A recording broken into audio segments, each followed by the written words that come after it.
আসসালামু আলাইকুম সম্মানিত দর্শক, আজকে আপনাদেরকে দেখাবো কামিজ সঠিক নিয়মে কিভাবে সেলাই করতে হয়, ডিজাইনের গলা কিভাবে কাটিং করতে হয়, কিভাবে তৈরি করতে হয়, কিভাবে হাতা লাগিয়ে নিতে হয়, কামিজের সাইড আঁকাবাঁকা হয়ে যায়, ঝুলে পড়ে যায়, সঠিক নিয়মে কামিজের সাইড ফ্রাই কীভাবে সেলাই করতে হবে, বডির মাপগুলো ফিতা দিয়ে সঠিকভাবে মেপে কিভাবে সেলাই করতে হবে, এ টু জেড একটি কামিজ সম্পর্কে পূর্ণাঙ্গ জ্ঞান এই ভিডিওতে পেয়ে যাবেন। যারা নতুন আছেন বা যারা দীর্ঘদিন থেকে কাজ করতেছেন সবারই জন্য ভিডিওটি অনেক হেল্পফুল হবে, তাই ভিডিওটি না টেনে শেষ পর্যন্ত দেখার জন্য চেষ্টা করবেন।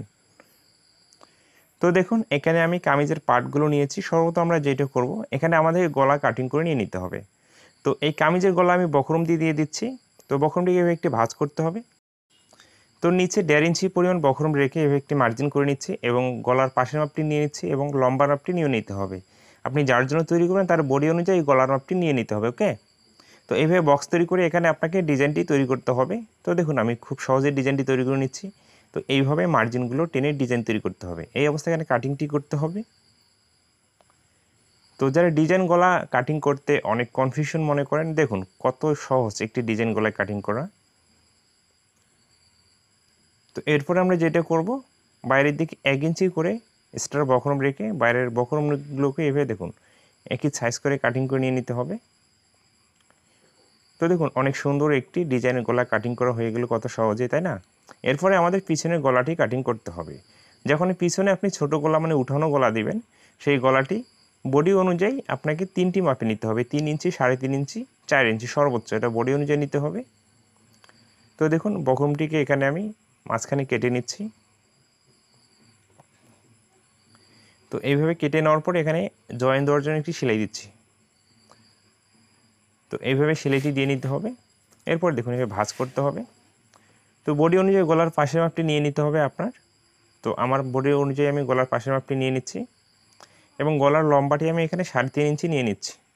তো এখানে গলার জন্য রাউন্ড শেপ করতে হবে। এই রাউন্ড শেপ অনুযায়ী এখানে কাটিংটি করে নিতে হবে।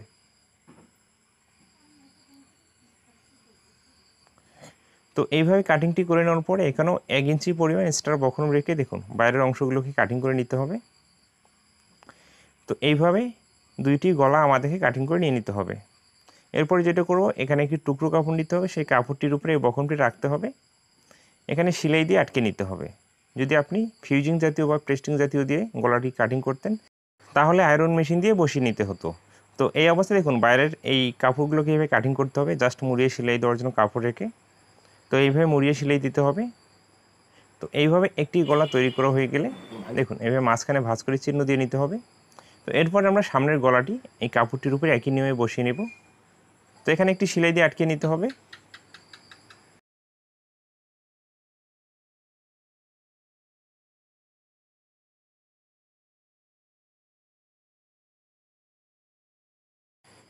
তো এইভাবে ঘুরিয়ে ঘুরিয়ে সেলাই দিয়ে বক্রমটিকে আটকে নিতে হবে এবং আটকানো হয়ে গেলে দেখুন বাইরের যে কাপড়টি আছে এভাবে কাটিং করে নিতে হবে।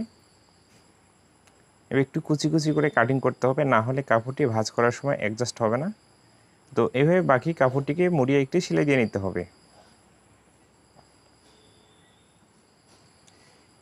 তো বক্রমটি এইভাবে গলা কাটিং করতে হবে এবং কাপড়ের উপরে সেলাই দিয়ে আটকে নিতে হবে। এখানেও মাঝখানে কাটিং করে নিতে হবে এবং দেখুন এখানে সর্বপ্রথম আমি সামনের যে বডির পার্টি আছে সেটা নিয়ে নিচ্ছি এবং সামনের গলাটি তৈরি করে দেখিয়ে দিচ্ছি। তো এইভাবে আমরা গলারটি এভাবে মিল করে রাখবো বডির উপরে রেখে এভাবে ঘুরিয়ে ঘুরিয়ে ডিজাইন অনুযায়ী ঘুরিয়ে ঘুরিয়ে এভাবে সেলাই করে অ্যাটাচ করে নিয়ে নিতে হবে। তো যখন এই গলাটি আপনি সেলাই দিয়ে অ্যাটাচ করবেন এখানে তাড়াহুড়ো করা যাবে না, একটু স্লোভাবেই, ঠিক আছে, সেলাইগুলো দিয়ে নিতে হবে এবং অবশ্যই কিন্তু এখানে ডাবল সেলাই দিতে হবে। তো এখানে আমি একটি সেলাই দিয়ে দেখিয়ে দিচ্ছি আপনাদেরকে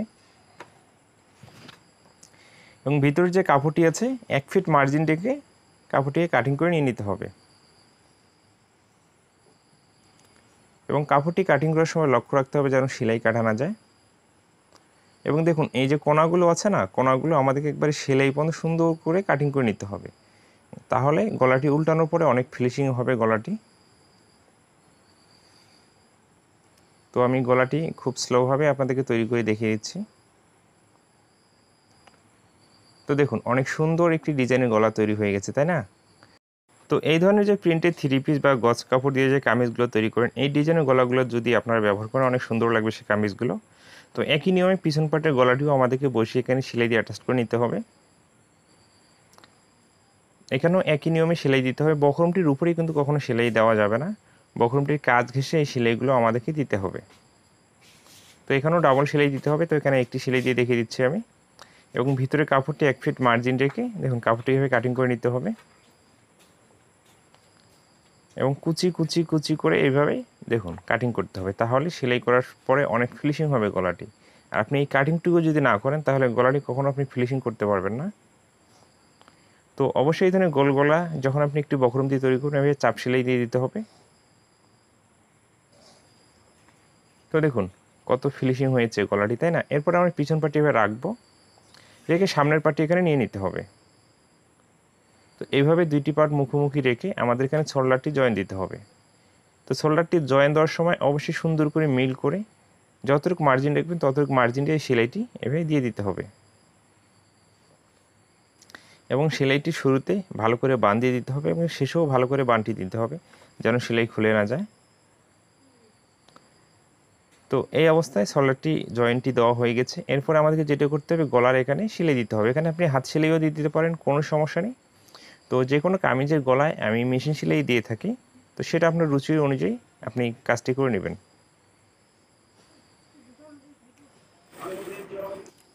তো এইভাবে সুন্দর করে ঘুরিয়ে ঘুরিয়ে আমাদেরকে সেলাইটি দিয়ে দিতে হবে। তো এই অবস্থায় গলাটি সেলাই দেওয়া কমপ্লিট হয়ে গেছে। এখন আমাদেরকে যেটা করতে হবে, দেখুন এইভাবে মিল করে রাখবো, সুন্দর করে রেখে দেখুন অবশ্যই সুন্দর করে মিল করে রাখতে হবে। রেখে বডির পাটি আমরা রাখবো এবং ফিতা দিয়ে মেপে আপনার যে বডির মাপটি আছে সেটাকে 2 ভাগ করে 1 ভাগ এইভাবে চক দিয়ে সুন্দর করে মার্জিন করে নিতে হবে, এবং কোমরের যে মাপটি আছে সেটাও এভাবে ফিতা দিয়ে মেপে নিতে হবে। তো দেখুন একটি কামিজের ক্ষেত্রে আপনি যদি বডির মাপ, হাতার মাপ, গলার মাপ এই মাপগুলো অ্যাকুরেট করে সেলাই করতে পারেন, সেই কাস্টমারটি কিন্তু আপনাকে কোনোভাবেই ক্লেম দিতে পারবে না। আর আপনি যত সুন্দর বা ফিনিশিং করে সেলাই করুন, আর মাপগুলো যদি আপনি অ্যাকুরেটভাবে দিতে না পারেন বা অ্যাকুরেট মাপে সেলাই করতে না পারেন, সেই কামিজটি নিয়ে কাস্টমার আপনাকে ক্লেম দিবে। অবশ্যই আপনাকে আবার খুলে ঠিক করতে হবে, তার বডি অনুযায়ী তৈরি করতে হবে। যখন আপনি বোর্ডের মাপগুলো নেবেন, খুব সতর্কতার সাথে এবং মনোযোগ দিয়ে মাপগুলো মেপে মেপে সেলাই করতে হবে। ওকে, তো একই নিয়মে এই সাইডটি তো আমি বোর্ডের মাপটি নিয়ে সেলাই করে নিচ্ছি। তো এইভাবে অবশ্যই কিন্তু এই সেলাইগুলো ডাবল সেলাই দিয়ে দিতে হবে। তো এইভাবে বডির মাপ নিয়ে বডি সেলাই করার পরে আমাদেরকে যেটা করতে হবে, কামিজের সাইড ফাড়া আমাদেরকে সেলাই করতে হবে। তো দেখুন এটা হচ্ছে একটি প্রিন্টেড থ্রি পিস। তো এই ধরনের ডিজিটাল প্রিন্টেড থ্রি পিস এই সাইডটি খাড়া সাইড থাকে এবং এই লম্বার দিকে আড়া সাইড থাকে। তো দেখুন এই সমস্যা এখানে যেটা হয়ে থাকে, কামিজগুলো সেলাই করার পরে বাঁকা হয়ে যায় বা কোনা ঝুলে পড়ে যায়। তো এই সমস্যাটি আমরা কীভাবে সমাধান করব? তো এখানে আমাদেরকে যেটা করতে হবে, আমরা কামিজের সাইড ফাড়াটি স্বাভাবিকভাবে যেভাবে সেলাই করি, ফার্স্টে আমি একটি ভাঁজ করি, তারপর এখানে আরও একটি ভাঁজ করি, এবার দুইটি ভাঁজ করে একেবারে সেলাইটি করি, তাই না? আমাদেরকে এখানে এই কাজটি করা যাবে না। তো এই বিষয়ের উপরে আমি আরও 2টি ভিডিও দিয়ে দিয়েছি এর আগে, কিন্তু আবারও আমি দেখিয়ে দিচ্ছি। দেখুন আমরা ফার্স্টে আমি একটি সেলাই দেবো এবং পিছনে এভাবে আঙ্গুল বসিয়ে রাখবো, এবং এই সাইডটি সেলাই হয়ে গেলে দেখুন আমাদেরকে যেটা করতে হবে, এখন এই সাইডেও একই নিয়মে আমাদেরকে সেলাই করতে হবে। ফার্স্টে আমি একটি ভাঁজ দেব এবং বরাবর এই সেলাইটি দিয়ে দেব এবং পিছনে আঙ্গুল বসিয়ে রাখতে হবে, এবং দেখুন উপর থেকে কাপড়টিকে আলতো করে এভাবে রাখবো, এভাবে আলতো করে রাখবো, রেখে সেলাইটি আমাদেরকে দিতে হবে। তো এইভাবে যদি আপনি কামিজের সাইড ফাড়াগুলো সেলাই করেন এই নিয়মে, তাহলে সেই কামিজের সাইড ফাড়াটি নিয়ে ঝুলে পড়া, বাঁকা হয়ে যাওয়া বা একটা সাইড বড় হয়ে যাওয়া এই সমস্যাগুলো আশা করি হবে না। তো এইভাবে একটি ভাঁজ করে সেলাই দেওয়ার পরে দেখুন আমাদেরকে যেটা করতে হবে, এখানেও আরও একটি ভাঁজ দিতে হবে, যেহেতু এখানে 2টি ভাঁজ করে আমাদেরকে সেলাইটি দিতে হবে। তো এই সেলাইটি দেওয়ার সময় পিছনে আঙ্গুল বসিয়ে রাখতে হবে, এবং যে কামিজগুলোর সাইড একবারে খাড়া থাকবে সেই কামিজের সাইডগুলোতে এই নিয়মে সেলাই করার কোনো প্রয়োজন নেই। যে কামিজগুলোর লম্বা পার্টগুলো আড়া দিকে থাকবে সেই কামিজগুলো আপনাকে এই নিয়মে সেলাই করতে হবে।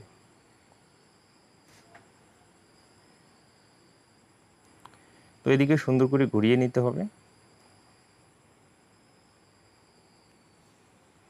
নেওয়ার পরে দেখুন এই সেলাইটাও একই নিয়মে দিতে হবে। তো এতটুকু করে সেলাই ধরতে হবে, পিছনে আঙ্গুল বসিয়ে এভাবে সেলাইটি দিতে হবে।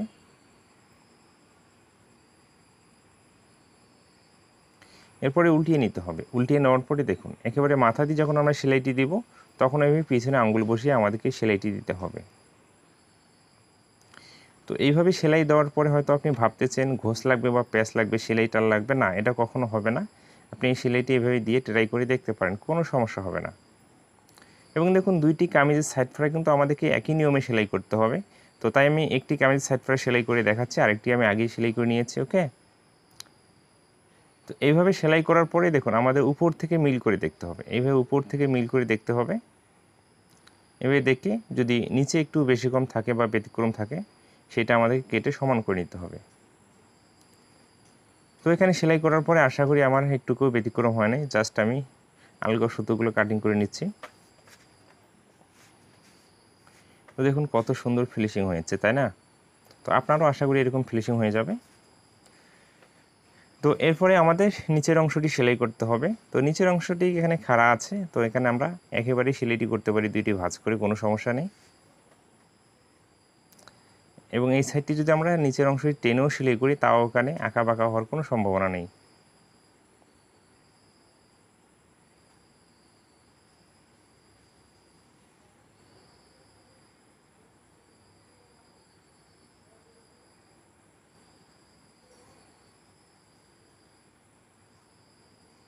তো এরপরে উল্টিয়ে মাথা দিয়ে একেবারে একটি সেলাই দিয়ে দিতে হবে। এভাবে নিচের অংশটি সেলাই করে নেওয়ার পরে হাতাটি আমরা অ্যাকুরেটভাবে কীভাবে বডির মাপে তৈরি করব, তালপাট কাটিং করব, এ টু জেড আমি খুব সহজ করে বুঝিয়ে দিচ্ছি। ভিডিওটি একটু মনোযোগ দিয়ে দেখতে থাকুন। ওকে, তো এই অবস্থায় নিচের অংশটি আমাদের সেলাই করা কমপ্লিট হয়ে গেছে। তো এখানে দুইটি হাতা নিয়েছি, তাই না? এখানে কিন্তু আমি হাতায় তালপাট কাটিং করে নিয়ে নিই। তো সর্বপ্রথম একটি ভাঁজ দেব, তারপরে এখানে আরেকটি ভাঁজ দিতে হবে। তো এইভাবে দুইটি ভাঁজ দিয়ে আমাদেরকে হাতার মুখের এই সেলাইটি করতে হবে। তো দুইটি হাতার মুখ একই নিয়মে আমাদেরকে সেলাই করতে হবে।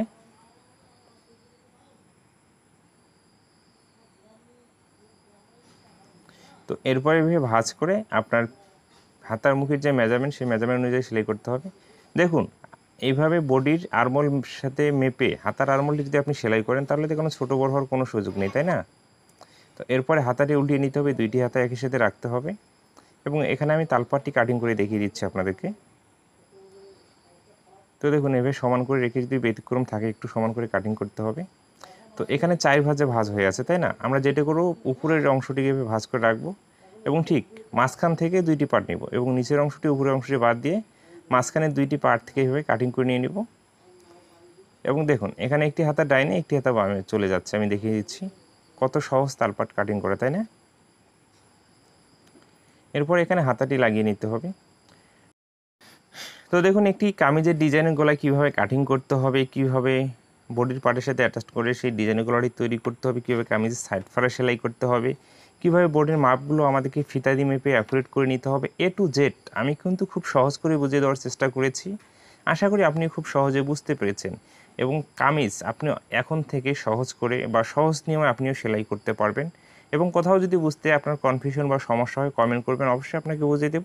এবং এই ভিডিওটি শেষ পর্যন্ত দেখার পরে যদি আপনাকে ভালো লেগে থাকে অবশ্যই আমার চ্যানেলকে সাবস্ক্রাইব করে ভালো থাকবেন, সুস্থ থাকবেন, নিজের প্রতি খেয়াল রাখবেন।